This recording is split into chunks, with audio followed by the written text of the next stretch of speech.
Friends, అందరికీ నమస్కారం. కడిమిలీలా ఛానల్కి స్వాగతం అండి. కడిమిలీలా ఛానల్ని అందరూ సబ్స్క్రైబ్ చేసుకోండి ప్లీజ్. ఇప్పుడైతే పాస్తా చేస్తున్నాము. ఒక గిన్నెలో వేడిగా చేసుకోవాలి నీళ్ళని.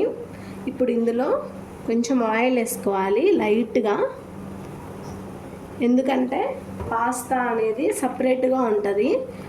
నార్మల్ వాటర్లో బాయిల్ చేసుకుంటే అది అతుక్కున్నట్టు అయిపోతుంది మెత్తగా. ఇలా వేసుకుంటే కొంచెం బాగుంటుంది. విడివిడిగా దేనికి దానుకుంటాయి. Pasta packet. సో ఇప్పుడు ఇందులోకి పాస్తాను యాడ్ చేసుకుందాము.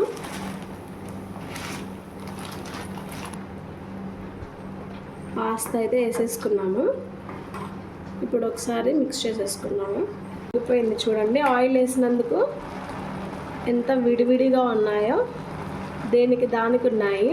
సో కొంచెం ఆయిల్ వేసుకుంటే ఇలా ఉంటుంది, మెత్తగా అవ్వకుండా కింద అంటుకోకుండా ఉంటుంది. ఒక్కటి కూడా షేప్ అవుట్ అవ్వలేదు చూడండి. ఇలా అయితే సన్నగా కట్ చేసేసుకోవాలి. ఆనియన్స్ని ఇలాగా, మిర్చి, తెల్లవాయలు అనమాట. అల్లం ఉంటే కొంచెం వేసుకోవచ్చు, బట్ నా దగ్గర లేదు ప్రజెంట్, అందుకని అల్లం వేయలేదు. టమాటా, కొంచెం కొత్తిమీర. ఇప్పుడు పెన్నం పెట్టేసుకొని ఆయిల్ వేసుకోవాలి. పోపు వేసేసుకోవాలి. ఇప్పుడు ఆనియన్స్ వేసేసుకోవాలి.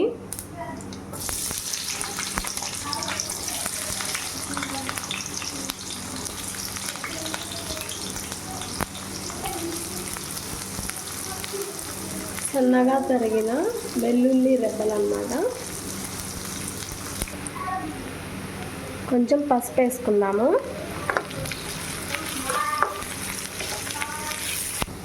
సన్నగా తరిగిన పచ్చిమిర్చి వేసుకున్నాము. ఇప్పుడు టమాటా వేసేసుకుందాము.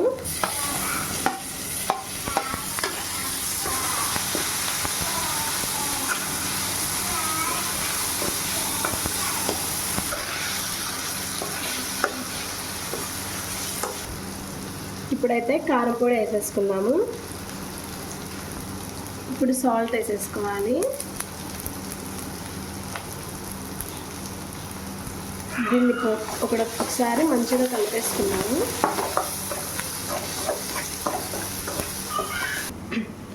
ఇప్పుడు ఈ పాస్తాని ఇందులోకి వేసేసుకోవాలి.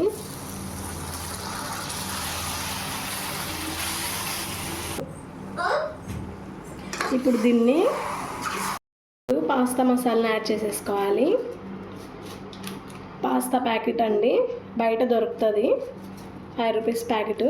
ఒక ప్యాకెట్ వేసేసుకుంటే సరిపోతుంది. ఒకసారి ఇలా కలిపేసుకోవాలి మొత్తం.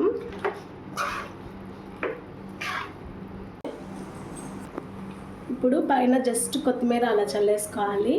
అంతే, ఎంతో టేస్టీగా ఈజీగా అయిపోయే పాస్తా అయితే రెడీ అయిపోయింది. ఇప్పుడైతే తినేసేద్దాం. ఇప్పుడైతే మా పిల్లలు టేస్ట్ చేస్తున్నారు, తినేస్తున్నారు.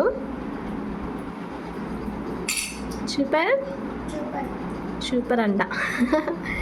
కడిమిలీలా ఛానల్ అయితే సబ్స్క్రైబ్ చేసుకోండి. Thank you for watching.